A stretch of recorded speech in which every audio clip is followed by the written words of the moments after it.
হায়দৰাবাদৰ AMIMৰ সাংসদ আছাদুদ্দিন ওৱেইছিৰ বাসগৃহৰ বাহিৰৰ দৃশ্য এয়া।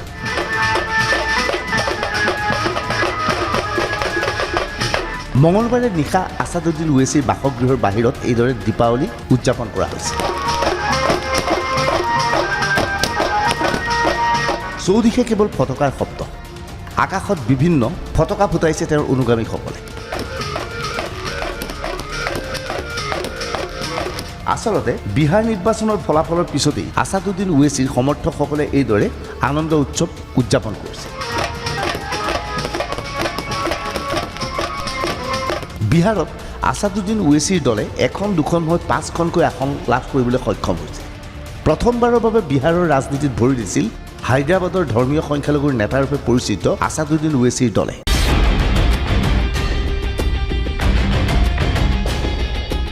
তেওঁলোকৰ নিজস্ব কোনো সাংগঠনিক ভেটি নাছিল। নিৰ্বাচনত RJD অথবা কংগ্ৰেছৰ পৰা টিকট নোপোৱা একাংশ প্ৰাৰ্থীক থিয় কৰাইছিল আছাদুদ্দিন ওৱেইছিয়ে। আৰু দেখা গ'ল এই নিৰ্বাচনত 5খনকৈ আসন দখল কৰিলে ওৱেইছিৰ দলে। বিহাৰত 70খন আসনত প্ৰতিদ্বন্দ্বিতা কৰি কংগ্ৰেছে পালে মাত্ৰ 19খন আসন। কংগ্ৰেছৰ এই বিপৰ্যয়ৰ মূল কাৰণ আছাদুদ্দিন ওৱেইছি। ওৱেইছিৰ দল AIMIMে ব্যাপক হাৰত ভোট ভাঙিলে কংগ্ৰেছ আৰু RJD। সীমাঞ্চলৰ সংখ্যালঘু অধ্যুষিত অঞ্চলত খেল দেখুৱালে ওৱেইছিয়ে। ওৱেইছিৰ দলে কংগ্ৰেছ RJDৰ ভোট ভঙাৰ লগতে 5খন আসন লাভ কৰিলে। সংখ্যালঘু জনসাধাৰণক কংগ্ৰেছ RJDয়ে প্ৰতাৰণা কৰাৰ গুৰুতৰ অভিযোগ উত্থাপন কৰিছিল। কাৰ্যত ভোটাৰে বিশ্বাস কৰিছিল ওৱেইছিৰ বক্তব্য। हमारी बात सुनिए, सीमांचल की लड़ाई जारी रहेगी। जिनको वोट डालकर जनता ने एक नहीं 6 मरतबा जिताया था, जो विधानसभा में जाकर गूंगे और अंधे बन जाते थे, अब वो गूंगे और अंधे बनने का ज़माना चला गया। ये लोगों को हमने कहा है कि आपको सीमांचल के लिए जाकर लड़ना पड़ेगा, इंसाफ दिलाना पड़ेगा। স্বাভাৱিকতেই বিহাৰৰ ৰাজনীতিত ওৱেইছিৰ আগমনৰ লগে লগে হাহাকাৰ লাগি গৈছে। বিভিন্ন ৰাজ্যত ওৱেইছিৰ আগমন নতুন কথা নহয়। অভিযোগ মতে বিজেপিৰ বি টিমৰ বাবে কাম কৰে। আনকি কংগ্ৰেছৰ জ্যেষ্ঠ নেতা অধীৰ ৰঞ্জন চৌধুৰীয়ে টুইটাৰ যোগে এই গুৰুতৰ অভিযোগ উত্থাপন কৰিছে। বিজেপি যেতিয়াই বিপদত পৰে, সংখ্যালঘু অধ্যুষিত অঞ্চলত বিৰোধীৰ ভোট ভাঙিবলৈ ওৱেইছিৰ দলক প্ৰেৰণ কৰা হয়। এই অভিযোগ বিভিন্ন সময়ত উত্থাপন হয়। বিহাৰত কাৰ্যত এনে ঘটনা সংঘটিত হ'ল। ওৱেইছিৰ দলে যদিহে সীমাঞ্চলত নিৰ্বাচনত প্ৰতিদ্বন্দ্বিতা নকৰিলেহেঁতেন, তেনেহ'লে মহাজোটবন্ধনে কমেও 10খন অতিৰিক্ত আসন লাভ কৰি চৰকাৰ গঠন কৰিবলৈ সক্ষম হ'লহেঁতেন। এনে অৱস্থাত বিহাৰৰ এই ৰাজনৈতিক পৰিস্থিতিৰ বাবে প্ৰধানমন্ত্ৰী নৰেন্দ্ৰ মোদী অথবা নীতিশ কুমাৰক যিমানেই ধন্যবাদ দিয়া নহওক কিয়, মূল ধন্যবাদৰ পাত্ৰ এই ওৱেইছি। সেয়েহে ওৱেইছিৰ ঘৰৰ আগত এতিয়া আতচবাজি ফুটিছে।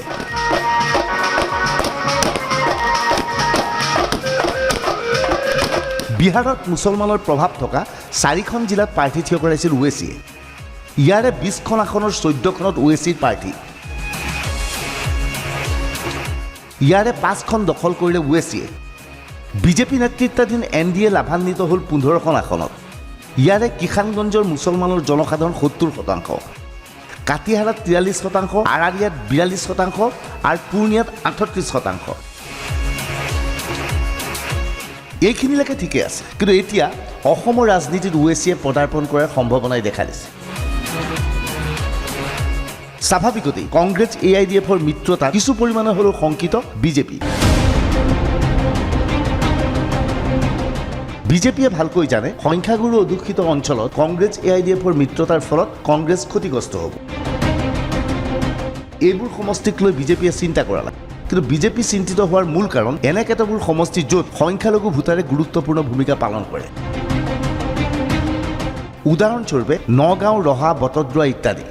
এইবোৰ সমষ্টিত বিগত নিৰ্বাচনত কংগ্ৰেছ বিজয়ী হ'বলৈ এইবাবেই সক্ষম হৈছিল যে সংখ্যালঘুৰ ভোট কংগ্ৰেছ আৰু AIDFৰ মাজত বিভাজিত হৈছিল। কিন্তু এইবাৰ অসমত মহাজোঁটবন্ধন গঠন হোৱাৰ লগে লগে এই ভোট বিভাজন হোৱাৰ সম্ভাৱনা কম। এনে অৱস্থাত নগাঁও, বটদ্ৰৱা অথবা ৰহাকে ধৰি বহুকেইটা সমষ্টিত বিজেপি পৰাভূত হোৱাটো নিশ্চিত হৈ পৰিছে। এইখিনি সময়তেই অসমৰ ৰাজনীতিত হয়তো পদাৰ্পণ কৰিব আছাদুদ্দিন ওৱেইচি। কংগ্ৰেছৰ শীৰ্ষ নেতাসকলে অভিযোগ কৰে, বিহাৰৰ নিৰ্বাচনত আছাদুদ্দিন ওৱেইচিক এখন হেলিকপ্টাৰ ব্যৱহাৰ কৰিবলৈ দিয়া হৈছিল। ওৱেইচিয়ে এই হেলিকপ্টাৰ যোগে বিভিন্ন সংখ্যালঘু অধ্যুষিত অঞ্চলত গৈ নিৰ্বাচনী প্ৰচাৰ চলাইছিল। ওৱেইচিয়ে নিৰ্বাচনী ভাষণসমূহত কৈছিল, নাগৰিকত্ব সংশোধনী আইন সংক্ৰান্তত কংগ্ৰেছ অথবা RJDয়ে একোৱেই কৰিব নোৱাৰিলে। সদনৰ মজিয়াত কংগ্ৰেছে যি ধৰণে প্ৰতিবাদ কৰিব লাগিছিল সেই ধৰণে প্ৰতিবাদ কৰিব নোৱাৰিলে। কংগ্ৰেছ অথবা RJDয়ে সংখ্যালঘুৰ কথা কয় যদিও প্ৰকৃততে সংখ্যালঘুৰ বাবে তেওঁলোকে একো কাম নকৰে। আৰু কাৰ্যত এইবোৰ কথা বিশ্বাস কৰিছিল বিহাৰৰ সংখ্যালঘু জনসাধাৰণ। এতিয়া সেইজন ওৱেইচি অসমলৈ আহি একেধৰণে কংগ্ৰেছ অথবা AIDFৰ বিৰুদ্ধে সংখ্যালঘু অধ্যুষিত অঞ্চলত প্ৰচাৰ চলাই যদিহে প্ৰাৰ্থী থিয় কৰায়, তেনেহ'লে কংগ্ৰেছ বা AIDF ক্ষতিগ্ৰস্ত হোৱাৰ সম্ভাৱনা আছে।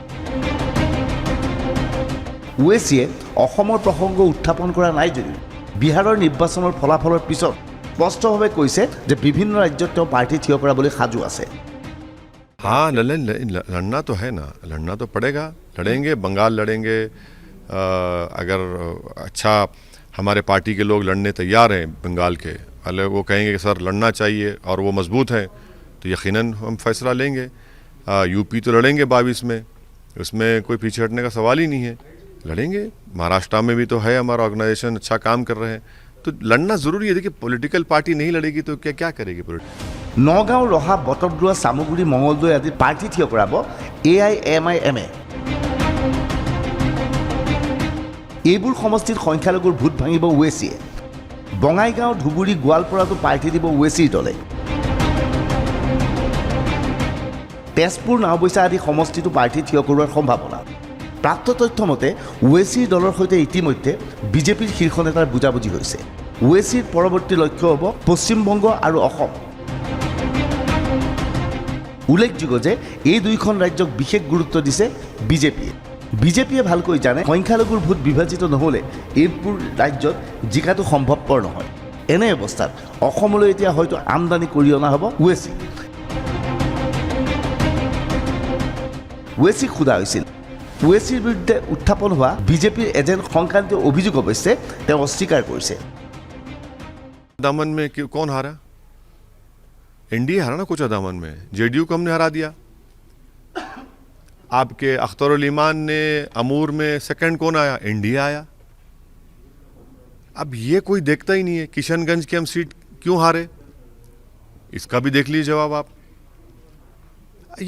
ये एक अजीब मामला है कि ये लोग समझते हैं कि वोटर इनका गुलाम है। हम इनको बता रहे हैं कि भाई ये नया भारत है, जो वोटर किसी का ना गुलाम है ना किसी को सुनने वाला है, वो अपनी मर्जी के मुताबिक वोट देगा। वो गया ज़माना के ख़ानदान और पानदान के नाम पर वोट देने का गया ज़माना बिल्कुल हो। तो हम लड़ेंगे इलेक्शन। और नुकसान हुआ है, अरे तो नुकसान इलेक्शन में कोई जीतेगा कोई हारेगा, ये कौन सी है? तो मत लड़िए ना। अब मैदान में उतरते क्यों हैं आप? मत उतरिए मैदान में। जब आपको हारने का डर है तो उतरिए मत। भाई वही आदमी कामयाब हो सकता है जिसको हारने का डर नहीं होगा। आपने कर्नाटका की 2 सीट हार गए, हम जिम्मेदार हैं। आप महाराष्ट्र की जनता को ओवैसी का डर दिखाकर वोट लिए, शिवसेना के साथ गोद में बैठ गए। गुजरात में MLA सीट हार गए बाई इलेक्शन में, मध्य प्रदेश में हारते हैं। अरे कितनों की जिम्मेदारी मेरे सर डाली, हमको कोई फर्क नहीं पड़ता, बिल्कुल डालिए आप। ওৱেইচিৰ দলৰ যদিহে অসমত আগমন ঘটে তেনেহ'লে কংগ্ৰেছ আৰু AIDF যথেষ্ট সংকটৰ সন্মুখীন হ'ব। বিহাৰৰ দৰে ওৱেইচিয়ে অসমত হয়তো কংগ্ৰেছ AIDFৰ মিত্ৰতাৰ ফলত যিবোৰ প্ৰাক্তন বিধায়ক বা নেতাই টিকট নাপায় তেনে লোকক টিকট দি নিৰ্বাচনী বৈতৰণিত পাৰ কৰিবলৈ চেষ্টা চলাব। ওৱেইচিয়ে অসমত কেইখন আসন পায় সেইটো ডাঙৰ কথা নহয়, কিন্তু ওৱেইচিৰ দলে কংগ্ৰেছ AIDFৰ সংখ্যালঘুৰ ভোট বেংকত যে আঘাত আনিব সেই কথা নিশ্চিত। ইয়াৰ জৰিয়তে পুনৰ লাভান্বিত হ'ব অসমত বিজেপি। Bureau' report DY365।